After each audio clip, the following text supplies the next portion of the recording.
Hello friends, my name is Lala and in today's video I'm going to share all of the art I made in 2023.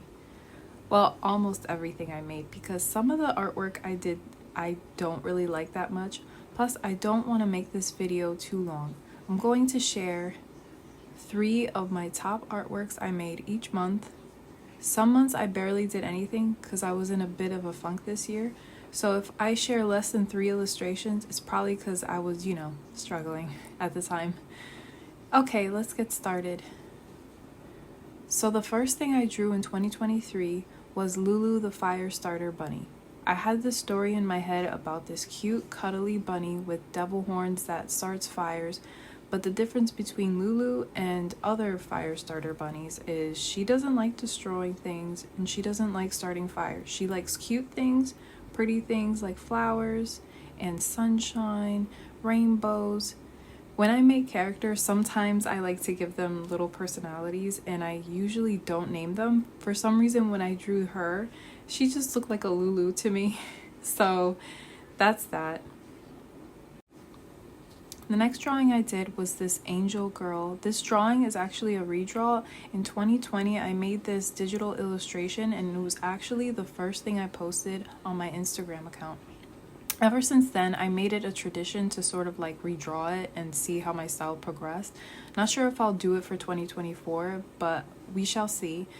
I really like how it turned out. I remember when I made the first one in 2020, I was trying to figure out a new art style and I just started drawing random things. I really like angels, wings, clouds, anything dreamy and ethereal. I actually really like the concept. I think that's probably why I keep redrawing it, but I'm running out of ideas, so I don't know. Maybe I'll come up with something and we'll see how that turns out. Not sure what happened in February, but I only made one thing, which is this punk butterfly with piercings on the wings. I liked it at the time. Now looking at it, it's kind of okay to me.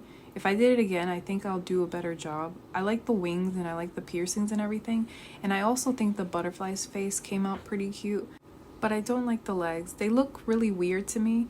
It probably did it because in real life, butterflies do have legs. Could have done without it though. I think I was just experimenting because usually when I make butterflies, I don't add the legs on there.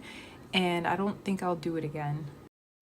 March, I continued to draw butterflies. Like I was a little obsessed with them at the time and I made a lot of butterfly sketches and drawings, including that. Ugh. I ended up finalizing the butterfly sketch because another thing that I really love is I love anything celestial, moon, sun, stars, all that stuff. And I got the idea to make a whimsy goth butterfly because the whimsy goth aesthetic has a lot of celestial themes. I love the finished illustration. I think I redeemed myself after the last butterfly with this one. So I loved it so much that I made another one. It's literally the same butterfly, but I wanted to experiment with this one and basically do the opposite of what I did in the last one. I went for no line art and I used just bright colors. This one is a lot softer and I actually loved this version as well. I was surprised at how much I liked it since it was just me kind of playing around. I also like that I added a background because I don't usually make backgrounds because I don't like making backgrounds even though I should.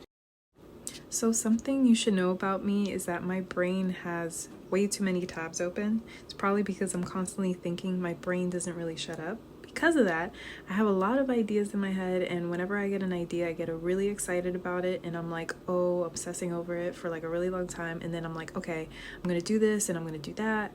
I do the thing that I say I'm gonna do, but then after, I don't know, a certain amount of time, could be a week, could be 3 days, after that, I'm like, I don't really want to do this anymore, and I'm kind of over it. So that's what happened this month. So I had the brilliant idea to make a 30-page coloring book with animals and fairy wings. I did maybe like 10 pages, and then after the 10 pages, I was like, yeah, I think I'm done. I mean, not to say that I don't want to do the coloring book anymore, but I will at some point when I get that passion back.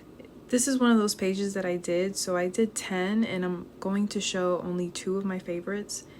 I remember when I made this horse butterfly, I was trying to figure out what animals to do because I always do the same animals like bunnies and bears. I haven't drawn a horse yet, so I thought I'd make a horse, and I think it's really adorable. I'm actually considering making it into like a finalized illustration. This is my other coloring book page, and this is a Luna Moth bunny. This is a redraw of an illustration that I did around 2021. I really wanted to include it in the coloring book because it goes with the theme that I was planning on doing, and also I wanted to take the opportunity to sort of revamp it because it was a very popular design that I had in my shop. So I thought it would be a good idea to include it in the coloring book. So this is a frog flower. Very random, I know, but I was inspired by the early 2000s when everything at the time was frogs or monkeys. Specifically, I'm talking about Limited 2, which was a very popular store at the time for tweens and pre-tween girls. I really missed that era. The music, TV, clothes, pretty much everything at that time was elite. When I think about the early 2000s, I get really happy and it makes me want to draw silly, nonsensical things like this. It doesn't really make sense, but you know, sometimes art doesn't really have to make sense. Now, this is my favorite. I really love this one. This is a redraw of a moon fairy that I did last year, and I wanted to do it a little softer, kind of like what I did with the moon butterfly, where I had the original version and then I made the softer version. So I did the same thing with this one with the moon fairy, and I still like the older version. I feel like it was a bit intense. Not that that's a bad thing, but I wanted to try softening it up and see how that would look, and I love it. I'm so glad that I did it. I did the moon fairy, and I also decided to add a sun to go with it. I was going to add wings to the back of it just like the moon fairy, but I felt like it didn't really fit too well, so I just added it to the eyes, like eyelashes, and I think it looks really beautiful. I love it, love it, love it, love it. This is my pansy owl. This is very self-explanatory. It's a pansy flower and an owl. You wouldn't know this by looking at some of my other art because I always draw the same animals over and over again, but owls are actually one of my favorite animals, and I've never drawn one, and I'm not disappointed. He goes really well with his other botanical friends, which I'll show on the screen. I've done like a series of animals combined with flowers and plants, and this is just another one to add to that series. July wasn't the best month for me personally, but I managed to make this Barbie fan art. I remember being really excited for this movie to come out. I've never been excited to watch a movie in the theaters since I was a kid. And this idea came in mind after I watched the music video for What Was I Made For by Billie Eilish. It's a beautiful song, and I really enjoyed the movie. August is my birthday month, so I was in a much better mood at this time.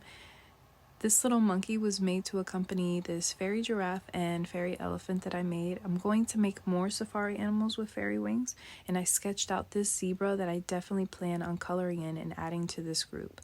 I just love his little tiny wings. This blue deer is inspired by the delphinium flower. I hope I'm saying that right. Instead of making actual antlers like a normal deer, I just decided to make them into delphinium flowers. At first, I was going to leave it with no background, which, you know, I don't like making backgrounds, but I got this idea putting the deer inside of this oval-shaped patch of grass. In a way, it is a background, but it isn't, because I didn't want to do anything from edge to edge because I just thought that would be just so boring. I know it would look good if I did that way, but I just find it so daunting. I don't know why, but I've never regretted it after doing it, so it's worth it.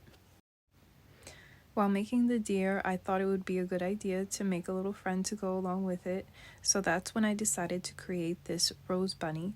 I used the same background, but changed the colors of the flowers, and even though I did this out of, you know, laziness, I like that it makes the deer bunny look like a set.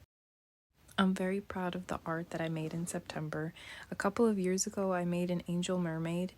In that illustration, there was a group of angelfish surrounding her, and I decided it would be a great idea to make them the focal point of my next illustration. I know angelfish in real life don't look like this, but I took it literally and added wings instead of fins and feathers in place of scales. I also recycled this background because, you know, laziness. I thought the coloring page for the Luna Moth bunny was just asking to be a finalized colored illustration, which of course I couldn't resist. I made the background this dark blue and it really made the Luna bun pop. The glow around it was a nice touch too. And here we have one of my favorites, the Punk Pup Fairy. I recycled the idea from the Punk Butterfly that I shared previously. I loved the whole pierced fairy wings concept and I wanted to use it again. I decided to go with a different animal and give bunnies a break for a while, and I drew a puppy. Now that I look at it, I probably would have been a good idea to add a tattoo, kind of like a cutie mark you would see on My Little Pony. I really like that idea, so I'll probably play around with that later on. So this illustration was not planned at all. I had a bit of an art block during this time and I wanted to draw something but didn't really have any ideas as to what I wanted to do. So I chose to do my own version of planet Saturn. Saturn is my favorite planet. I could be wrong, but I feel like that's everyone's favorite planet. I had fun creating this one and I really think that it helped break out of my art block. I have a draw with me video including this illustration of me doing it from start to finish if you would like to check that out. In October, I took part in a prompt list by Alexis Raikum. She's a very talented artist and overall a really sweet person. It was a really low-key prompt list, only one illustration per week, so not overwhelming like others. The prompt for the first week was witch and magic. My idea was to make a Victorian swan. I was inspired by Mother Goose and the Swan Princess. I was very proud of myself for making a background, but I also couldn't wait to get it out of the way. It was worth it though, it really added to the witchy vibes. The second prompt I did was The Nightmare Before Christmas's Jack and Sally. I was inspired by this vintage illustration called Girl Kissing the Moon. I wish I knew who the illustrator was, but I couldn't find it anywhere. I had a great idea to incorporate this illustration and have Sally be the one kissing the moon, which in this case would be Jack. This was very experimental. I wasn't sure if this was gonna look weird or not.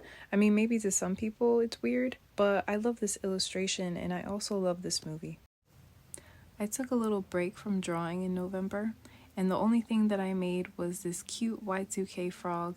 He has a CD player, which I had a CD player that was similar to that when I was around 12, and I loved that thing. Only thing that sucked about it was that the batteries died so quickly. And those cherry headphones, I wish that existed in real life. I mean, I don't know if it does. I tried to Google it and I did not see anything like that.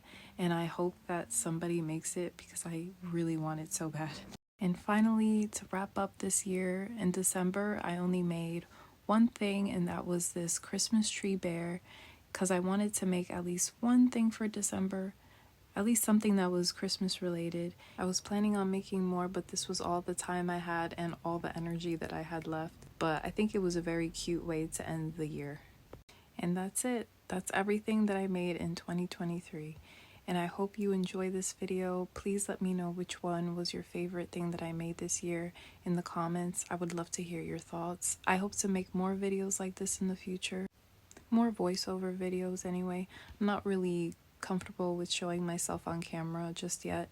I get embarrassed and I'm pretty shy, so I'm working on that. And I'm at least trying to get my voice out there, as cringy as it is. It was very painful for me to record this video because I had to hear myself talk over and over and over again. So maybe I should stop now. But anyway, thank you so much for watching and have a great day. Bye.